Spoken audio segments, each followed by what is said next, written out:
So I was talking earlier about how hard it is to sell electric cars in China. How about this to make it even harder? Alibaba is launching their own electric sedan. You never expected that. So everybody talking about Jack Ma. Where's Jack Ma? Maybe he's just been busy working on this project. He's been chilling. He's been sleeping in an autonomous. He's been sleeping in an autonomous vehicle, just circling China,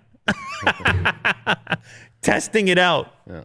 Anyway, no, they teamed up with China's largest automaker, by the way.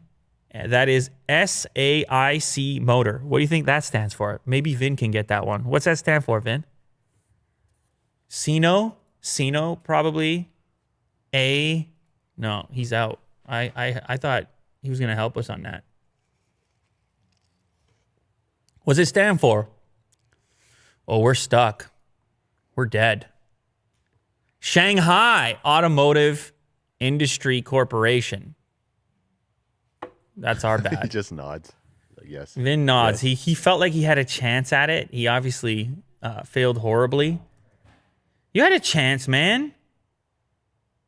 Anyway, so they're teaming up with them, and the sedan is powered by a new solid-state battery from contemporary Amperex technology, the same supplier as Tesla, and it will use chips from NVIDIA.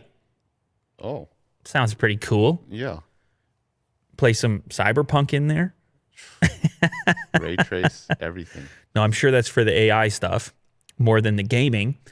They will reportedly begin taking orders for this vehicle in April at the annual Shanghai Auto Show. And also, Alibaba shares were up. So this is a little bit of good news here. Maybe things are starting to smooth out over there. Let's just, get a car on the road and call it a day.